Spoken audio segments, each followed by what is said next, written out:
Serdar Tuğçe'nin ölümünden her zaman Emiroğulları'nı sorumlu tuttu. Sürekli onlardan intikam almak istediğini söyledi. Zaten bu Dorukları da o yüzden korumuştu. Sana bunları Serdar mı söyledi? Yani sayılır. Aslında ben kendim öğrendim. Serdar daha sonra itiraf etti. Zaten şüphe çekmemek için Dorukları Gümüşhane'ye kayıtlı bir şirket üstünden açmış. Ve bunu da herkesten saklamış. Ya demek öyle. Amacına da ulaşmış aslında. Baksana resmen Dorukların gazabına uğramış adamlar ya. İflasın eşiğindeler. Felaket durumdalar. Evet, biliyorum. Bunları biliyorsan cesaretine hayran kaldım doğrusu. Nasıl yani, anlamadım? Ya Gonca, sen Emiroğulları'nı iflasın eşiğine getirmiş bir şirketin başındasın. Farkındasın değil mi? İhaleye gidip göz göre göre kendini Selim'e açık mı edeceksin?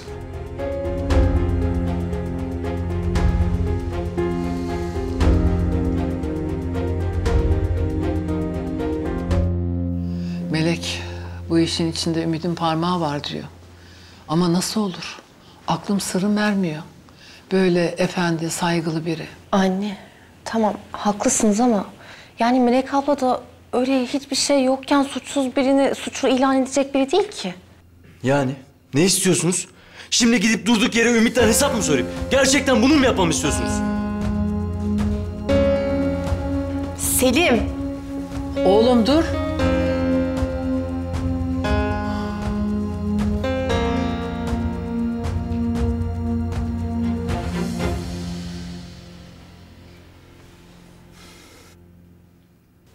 Ne diyorsun?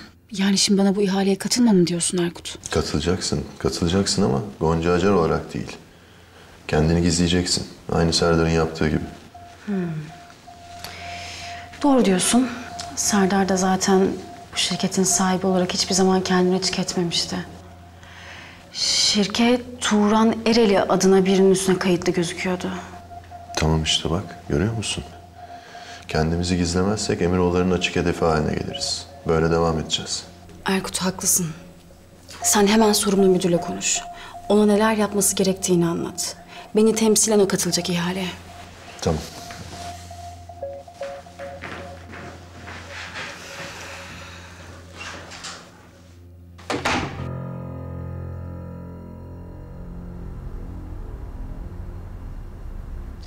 Burada biri simitini unutmuş.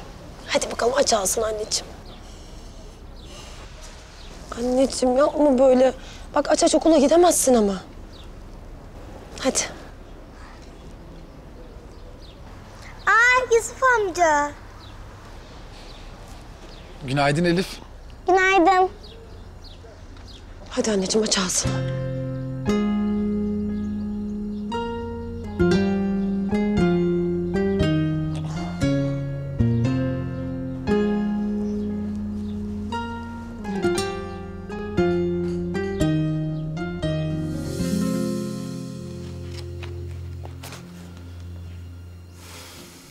Ümit niye hala gelmedi?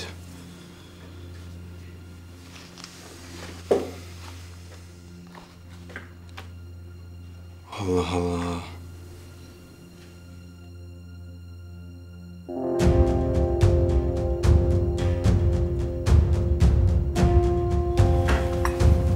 Canım. Sana ıhlamur getirdim. Sağ ol canım. Canım bir şey mi oldu? Ümit'i arıyorum ama ulaşamıyorum. Yare'ye çok az kaldı. Allah Allah. Belki trafiğe falan takılmıştır. Belki. Neyse canım, bir şeye ihtiyacın olursa seslenirsin. Tamam canım.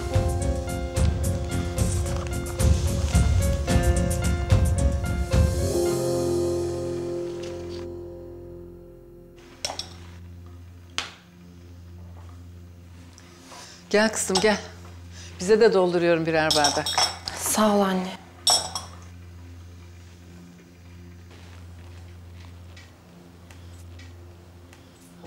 Zeynep.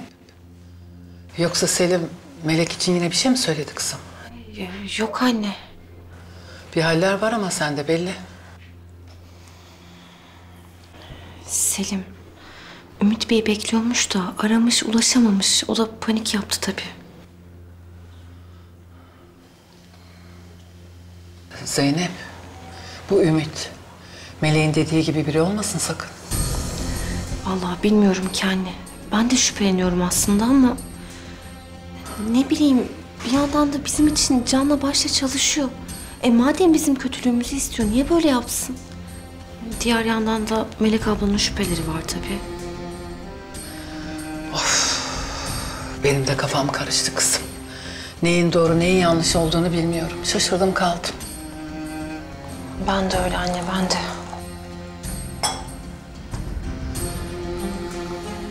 Rabbim göstermesin.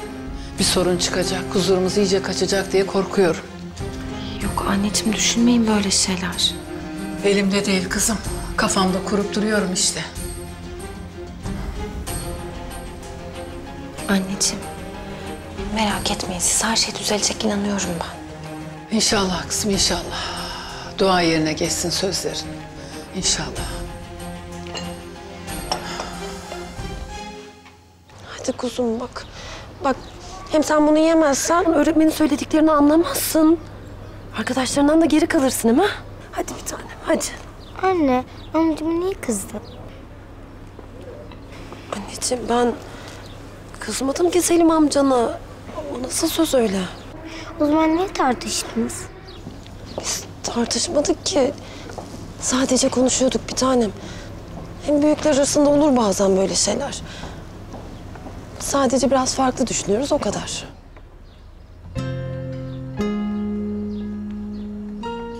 Keşke bir zaman makinemiz olsaydı. Hem o zaman zamanı geri alırdık. Amcamla tartışmamış olurdun. Hem Tuğçe ile babam da ölmemiş olurdu. Sen de işe gelmek zorunda kalmazdın. Bütün kötü şeyleri silerdik. Hep iyi şeyler hatırlardık. Ne güzel olurdu, değil mi anne?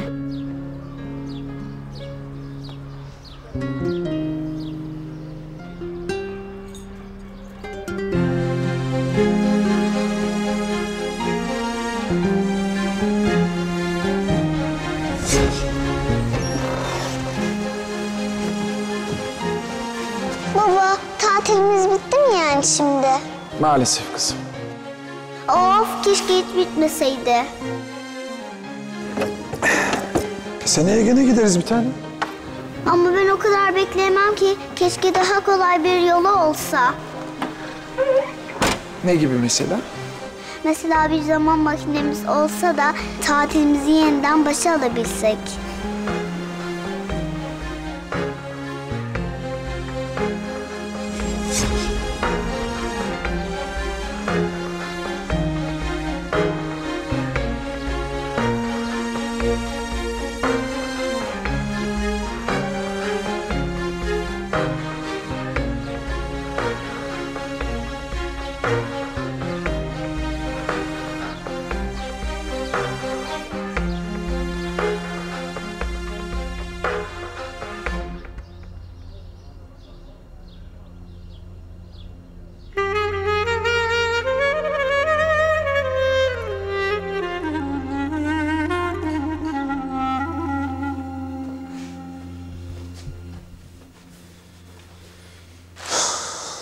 Hadi Ümit aç şu telefonu.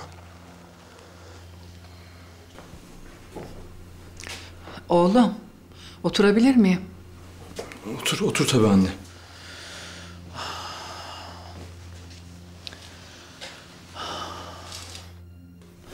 Selim, oğlum, Meleğin dedikleri. Sadece bizi düşündüğü için yavrum. Sen de mi Melek abla gibi düşünüyorsun? O zaman bir tek ben göremiyorum gerçekleri. Ümit benim çalışanım. En çok ben vakit geçiriyorum onunla. Anne, eğer öyle bir şey olsaydı sizden önce ben anlardım. Merak etmeyin. Kızma oğlum. İnanmıyorum size ya. Gerçekten inanmıyorum. Ya Ümit dişini tırnağına takıp bizim için çalışmaktan başka ne yaptı anne? Ya sizin gördüğünüz benim göremediğim ne var? Oğlum bir sakin ol. Böyle nasıl konuşacağız? Bir dinle. Tamam anne sakin. Dinliyorum. Bu banka olayı aklımı kurcalıyor oğlum. Neymiş o?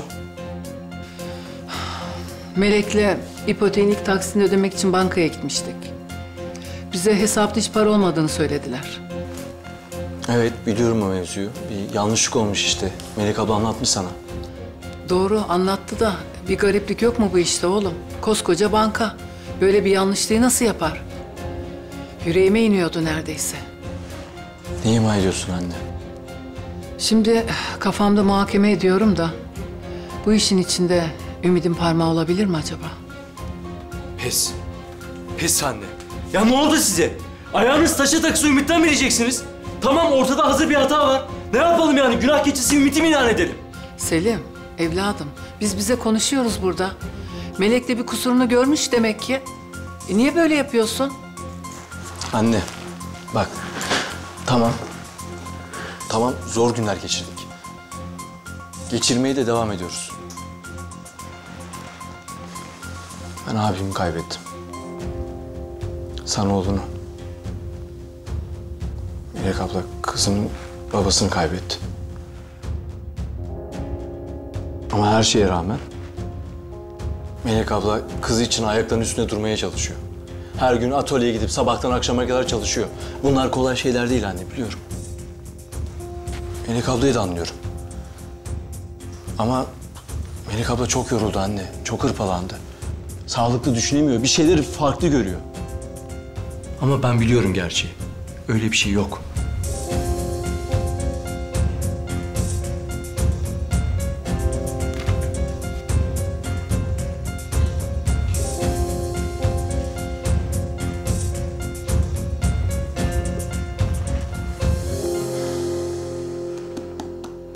Hadi Ümit aç şu telefonu.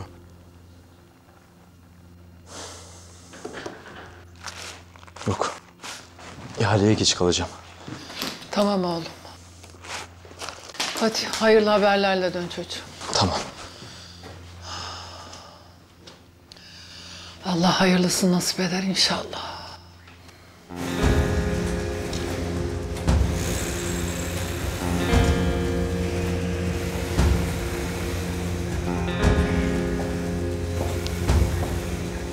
Ferideciğim, nasıl yerleştin mi orada? Rahat mısın bari?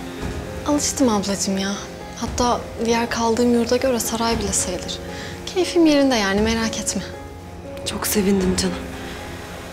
Da bak öyle yerleştim diye bizi unutmak yok. Sık sık bekliyoruz ziyareti. Hem kızlar şimdiden özledi bile seni. Tabii ki gelirim abla. Zaten ben de kızlarla vedalaşamadım. İçime dert oldu. Ne vedası Feride? Bak duymayayım bir daha. Kapımız sana her zaman açık. Bunu biliyorsun değil mi? Biliyorum ablacığım.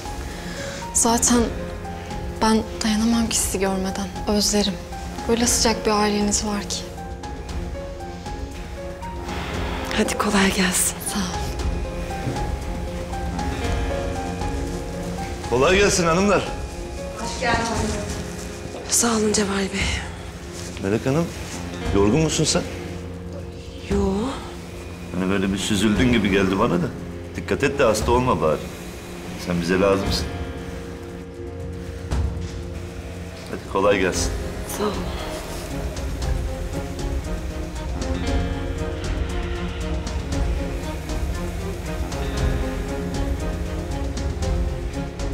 Buradan çıktıktan sonra da evine gitti.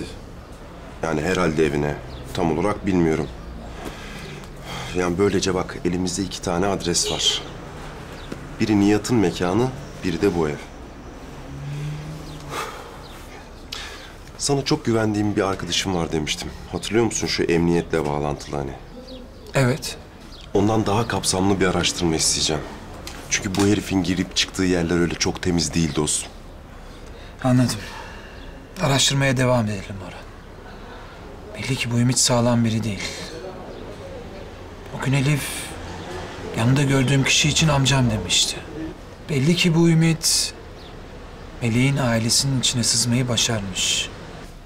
Öyle görünüyor. Tamam. Biz her şeyini öğrenelim. Bakalım amacı neymiş?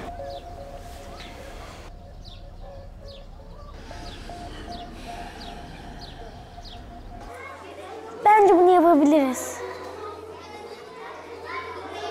Aslında olabilir ama hızlı gidebilir mi ki? Yani bence en hızlısı bu. Çünkü çok hafif. Peki aynısını yapmayı becerebilir miyiz? Malzemelerini bulabilirsek yaparız. Sonra yardım da isteriz.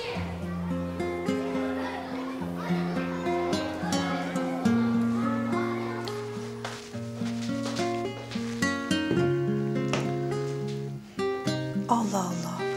Saat kaç oldu? Veysel hala uyanmadı. Ay bu saatte bu neyin uykusu böyle ya? Ay zaten karnım da acıktı. En iyisi bir bakayım da belki uyanmıştır. Aa, hala uyuyor. Cık. Veysel. Ha, Veysel kalksana.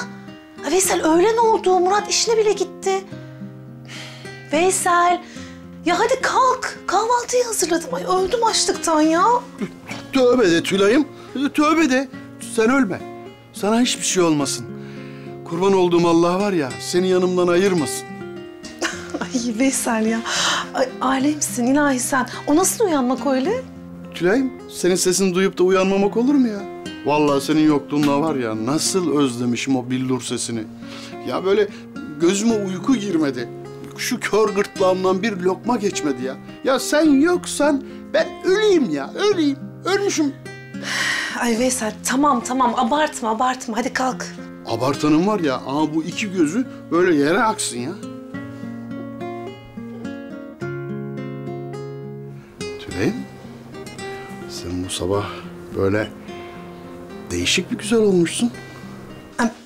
Veysel, dursana ya. Ya bir gel. Ay, dur Allah aşkına. Ya ne durması, geliş. Ya gel bir şey söyleyeceğim. Gel bir şey diyeceğim, gel. Mesela bak burasını tellerle yapabiliriz. Burasını ve burasını metalle yapmalıyız. Ayrıca en az 3 tekerlek takmamız lazım. Peki bunları nereden bulacağız? Benim bir fikrim var. Neymiş? Benim amcamın atölyesi var. Bunların hepsi orada vardır. Gerçekten mi? Evet. Düşündükçe daha çok heyecanlanıyorum. Yani biz zaman robotunu yapabilirsek çok eski zamanlara gidebileceğiz. Kötü olan her şeyi de silebiliriz. Sileriz tabii. Süper kahraman olacağız bence. Duydunuz mu? Elif ile Taylan süper kahraman olacaklarmış. Bebe bunlar ya. Nasıl olacakmış o? Zaman robotu yapıp geçmişe gideceklermiş.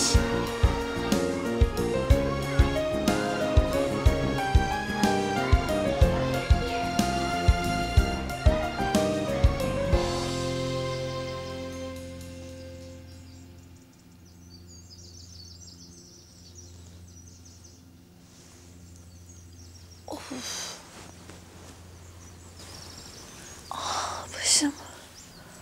Sersem gibiyim.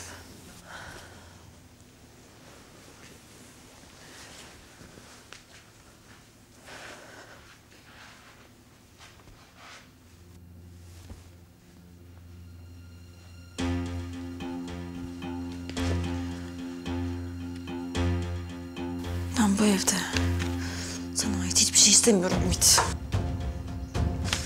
Sen kahretsin. Başka ne vardı? Ha? Başka ne vardı? Senin hiçbir şeyini istemiyorum ben bu evde. Lanet olası. Ben sana hiç inanmamalıydım.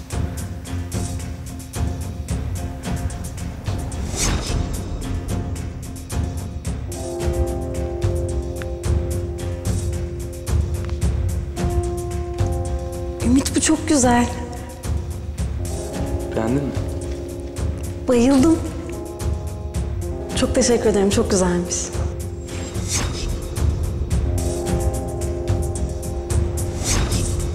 Seninle çok ortak noktamız var. Bence de. Aynen öyle. Şu an çok mutluyum. Ruh ikizimi buldum resmen.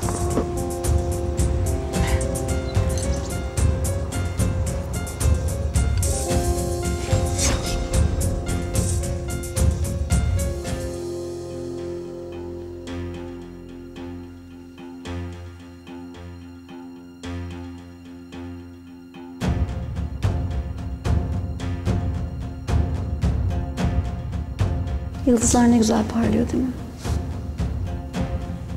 Onlar benim umurumda bile değil. Benim yıldızım. Hayat ışığım orada. Sen olmazsan ben karanlıkta kalırım. Sen varsan ben varım. Biliyor musun bugün çok korktum. Ya sana kendimi anlatamazsam diye. Ya giderse ya bana inanmazsan dedim. Öldürürdüm herhalde kendimi.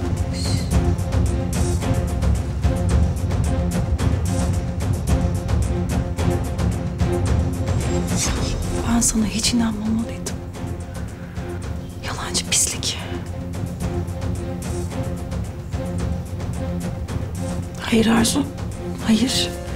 Hayır sen sevmiyorsun onu. Nefret ediyorsun hatta.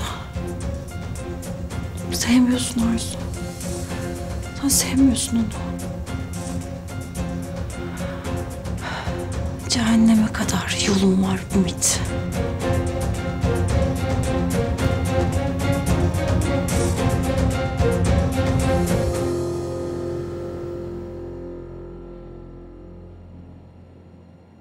Hacı Ümit, neredesin?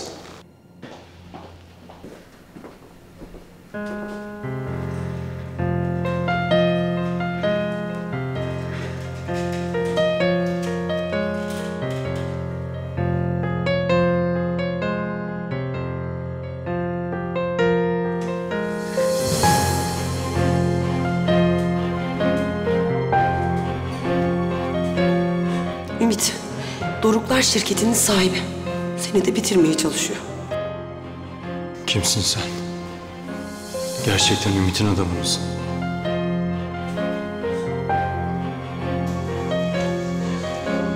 Saygıdeğer katılımcılar, hepiniz hoş geldiniz. Herkes hazırsa Demirkıran Şirketler Grubu'nun Çekmeköy'de 4 etap olarak hazırlanan konut projesinin peyzaj ve çevre düzenleme ihalesini açıyorum.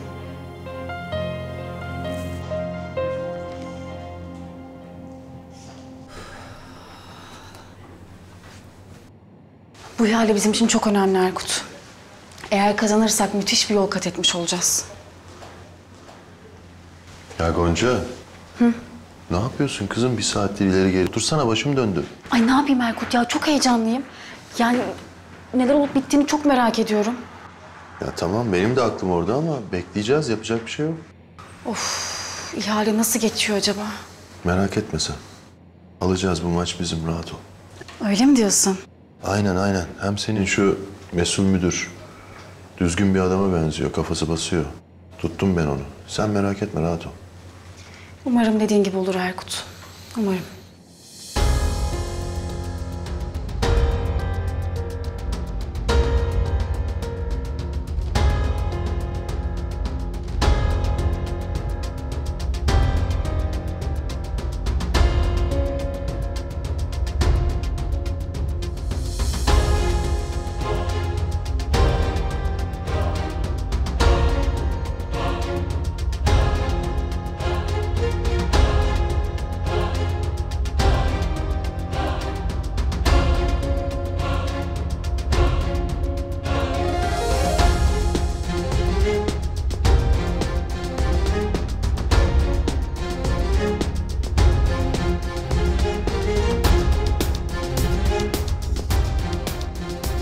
$1.250.000. Doruklar $1.250.000 teklifle geldi.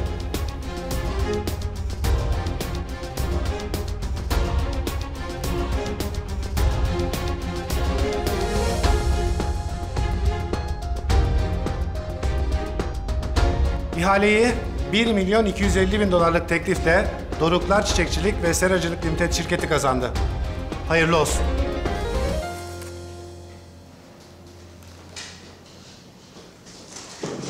Hayırlı olsun.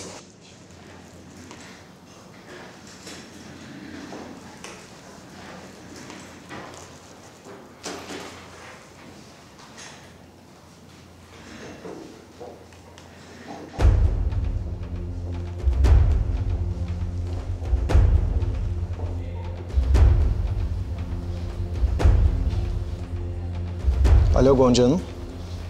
Merak etmeyin, biz kazandık. Çok sert bir rekabet oldu ama sonunda yüzü gülen biz olduk. 1.250.000 dolar. Aha. Evet efendim. Kiminle konuşuyorsun? Kime tekmil veriyorsun? Yoksa sahiden de Ümit mi? Şimdi imzalar hallediliyor. Dosyaları hazırlıyoruz, evet. Allah'ım neler düşünüyorum ben. Teşekkür ederim. Görevimiz ne demek? Size güvenebileceğimi biliyordum. Harika bir iş çıkardınız.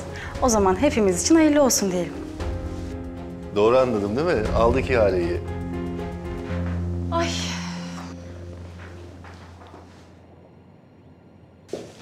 Kazanmışız Erkut. İşte bu be. Oldu bu iş. Gonca, bak göreceksin. Daha çok ortalığın tozunu attıracağız.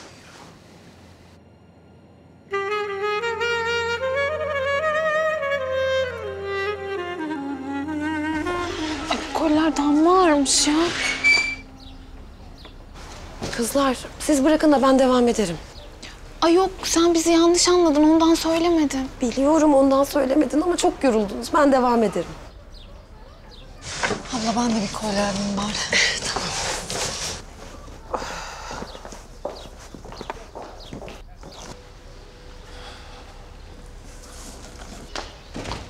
Ne yapıyorsunuz siz? Yardımcı olmak istemiştim. Gerek yok, bırakır mısınız?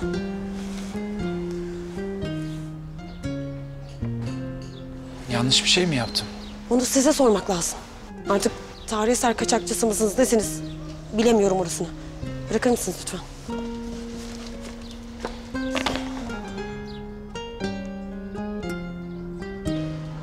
Tarihi eser kaçakçısı mı?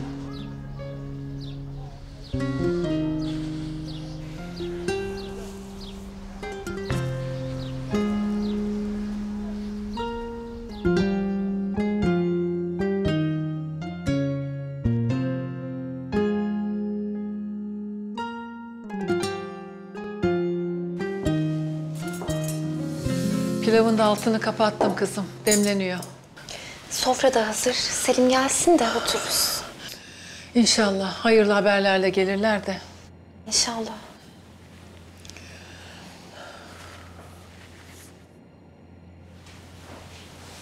Oğlum, hoş geldin.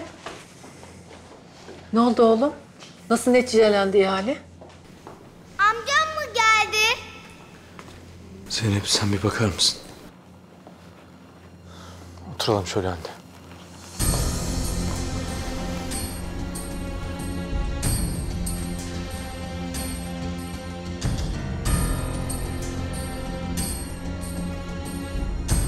Selim söylesene, ne oldu?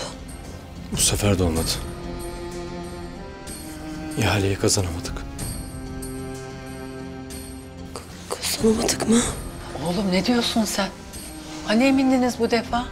Ümit her şey yolunda gidecek demişti. Yoksa gelmedi mi Ümit? Telefonlarıma geri de dönmedi. Nasıl ya? Allah'ım nedir bu başımıza gelenler? Ben de epey umutlanmıştım.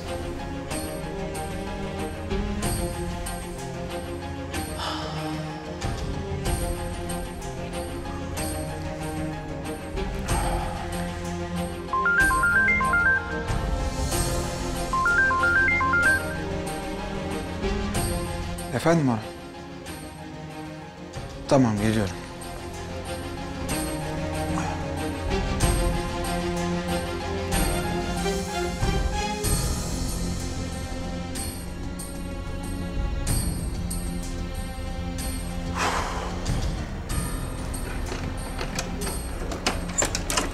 Hayırdır, ne oldu?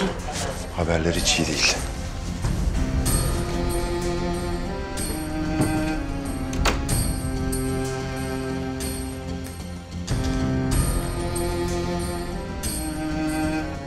O ne Selim?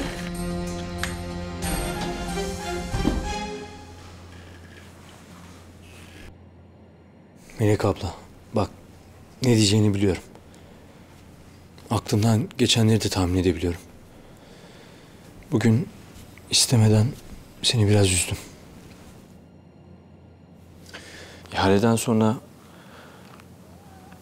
içime bir kurt düştü. Ben de Doruklar şirketinin araştırılması için direktif verdim. Öyle mi? Evet, yani ihaleyi yine onlar kazandı. Ümit de gelmeyince işkillendim. Peki neymiş bu işin aslı astarı oğlum? Oradan çıkınca şirkete uğradım ben de. Doruklar hakkında bilmemiz gereken her şey bu zarfta. İçinde ne yazdığını ben de bilmiyorum. Beraber bakalım diye açmadım. Selim, bak benim derdim haklı çıkmak falan değil. Ben sadece senin yanılmamanı istiyorum, hepsi bu. İnan bana. Neyse, şimdi göreceğiz. Buyur abla, sen aç.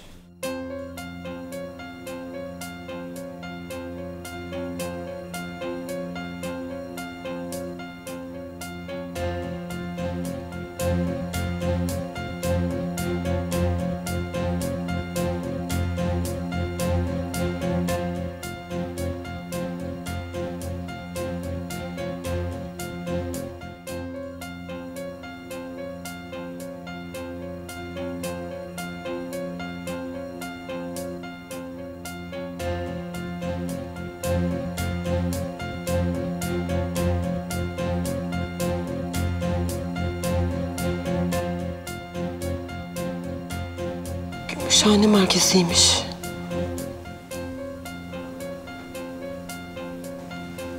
Burada Turan Ereli adına kayıtlı olduğu yazıyor.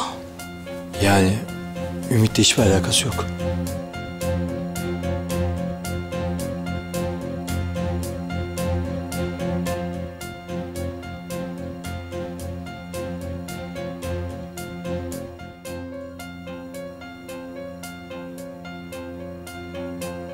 Demek şirket İstanbul'da değilmiş ha? İsim de bambaşka biri.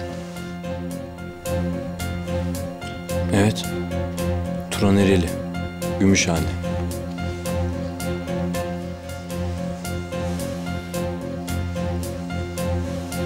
Selim, ya iyi de ben öyle birini tanımıyorum. Ben de tanımıyorum abla. Hatta ilk kez duydum böyle bir isim. Yani Ümit'le hiçbir alakası yokmuş. Oldu mu abla? Şüphelerini giderebildin mi? Çocuğun da boş boşuna günahını aldık. Allah'ım sen bizi affet. Ne yalan söyleyeyim. Ben de kuşkulanmıştım. Neyse. Her şey açığa çıktığına göre artık Ümit'le ilgili bir konu kalmamıştır diye düşünüyorum.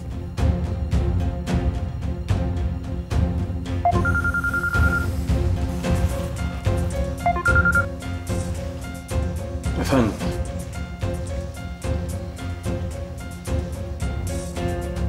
Ne? Ne kazası? Neredeymiş? Kim ne olmuş oğlum? Tamam ben hemen geliyorum. Selim ne olmuş? Ümit trafik kazası geçirmiş.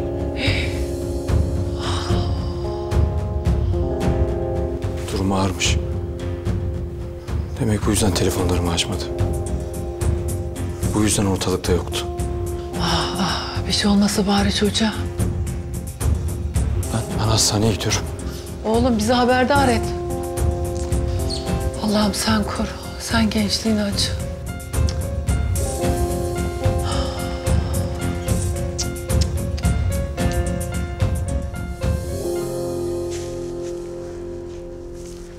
Eyvallah. Afiyet olsun öğrenim. Anlat bakalım, ne oldu? Ümit hakkında her detayı, her şeyi öğrendim. Kimmiş peki? Bu Nihat'la iş yapmasından belliydi zaten. Bu Ümit Koroğlu'nun adli sicili bayağı kabarık. Dolandırıcılık, zimmete para geçirme gibi adi suçlardan yargılanmış. İçeri girip çıkmış. Çıktıktan sonra da bu işte Selim Emiroğlu'nun finans danışmanlığını yapıyormuş. Selim Emiroğlu? Senin bahsettiğin adam, benim yanında gördüğüm. Şu Elif'in amcası işte ya. Hadi pislik. Yusuf, işin rengi değişmeye başladı. İstiyorsan bir adli süreç başlatalım. Onun da zamanı gelecek Orhan. Onun da zamanı gelecek.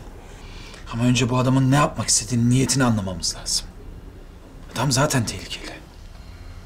Bizim bu hamlemizi sezmesini istemiyorum. Anladım. Hiç şaşırmadım Orhan. Hiç şaşırmadım.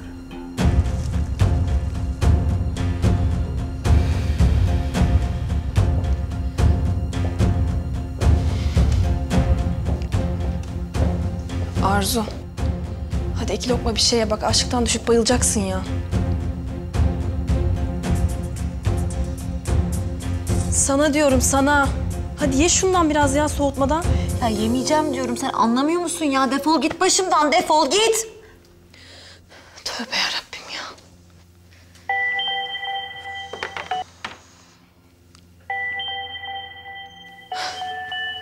Ya Arzu. Allah aşkına bak yalvarıyorum artık aç şu telefonu. Sabahtan benim midem bulandı ya. Ötüp duruyor beynimde bunun melodisi ha. Tamam. Ben bundan kurtulayım. Böylece sen de kurtulursun. Ben de kurtulurum. Ya saçmalama dur Allah aşkına delirdin iyice ya. Alo. Arzu Hanım'ın telefonu buyurun. Ben yardımcısıyım. Ne? Ne zaman olmuş bu? Tamam, tamam anladım sağ olun. Kızım seninki kaza geçirmiş. Hastaneye kaldırmışlar adam yoğun bakımdaymış.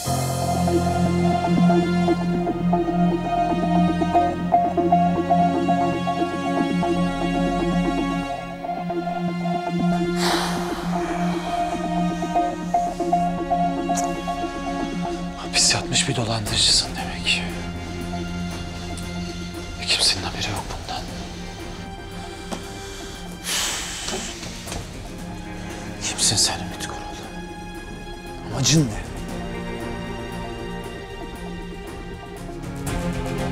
Gerçekleri bilmesi şart. Evet. Gerçekleri bilmesi lazım.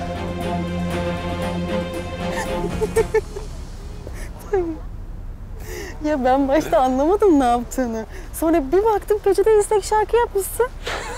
Kızım, koskoca ihaleyi aldık ya. Öyle kuru kuru mu kutlayacağız? Ay var ya gerçekten çok eğlendim Erkut. Vallahi bundan sonra böyle Gonca.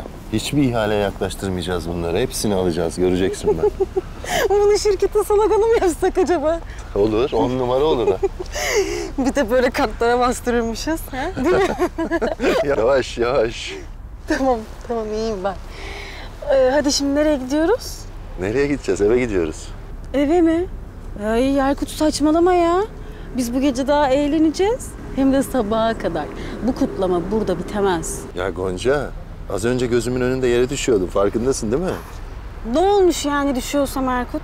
Ha? Hem şu an Rabia teyze hiç çekecek havamda değilim.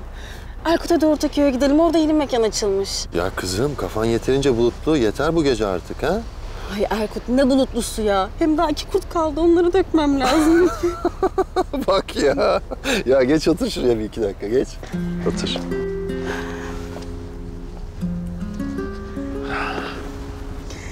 Ya 40 yılın başı güzel bir olay olmuş. 2 keyiflenmişiz Erkut ya. Ya bir düşünsene. Bir zamanlar evlerinde hizmetçilik yaptığım insanlar şimdi benim yüzümden iflasın eşiğine geldiler. Değil mi? Öyle düşününce insan bir garip hissediyor, doğru. Yani sanki böyle hayal gibi. Ben onların her şeylerini yapıyordum Erkut ya. Çamaşırlarından tut, bulaşıklarına kadar. Ama bak şimdi karşılarındayım.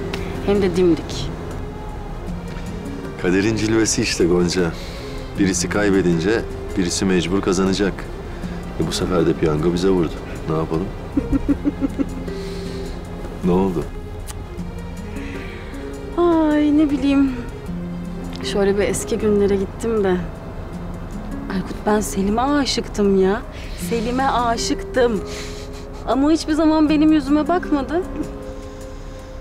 Ne gülüyorsun? Sen de Zeynep'e tutkundun, yalan mı? Tutkundum değil mi? Hı. Hem de nasıl? Asıl komik olan ne biliyor musun? Bizim eski aşklarımız şimdi evliler. Biz de seninle ortak olduk. Üstelik onların rakipleriyiz. Hayat çok garip işte değil mi?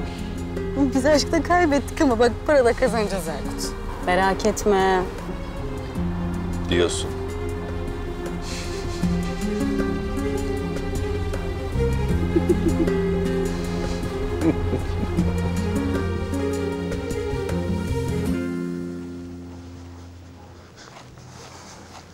Pardon, ben Ümit Koroğlu'nun yakınıyım. Kaza geçirmiş, buraya getirmişler. Bir dakika lütfen. Yoğun bakımdaymış. Yoğun bakım nerede? Şu tarafta.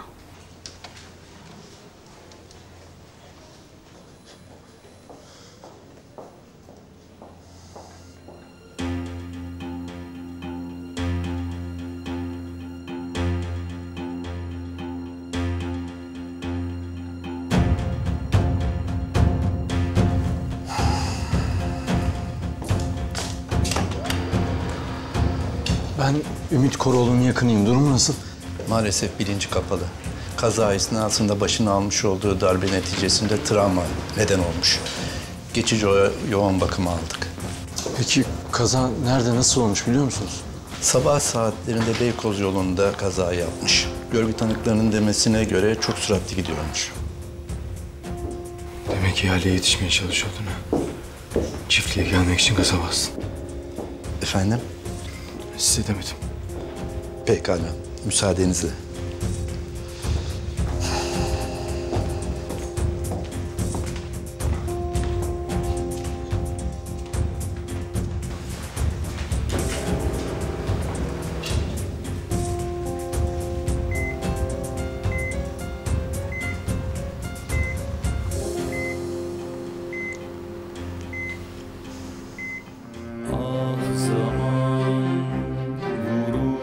Geçer yüzüme, acısı kalır gözlerimde. Gurur yakar, içim kor olsa da dilim susar sözlerimle. Dağıtır ayırır bizi kader, uzak bana yasaklı yüzün. Çoğalıp büyüyor içimde keder, ellerimde bir çare hüzün. Tükenip bitiyor dilim.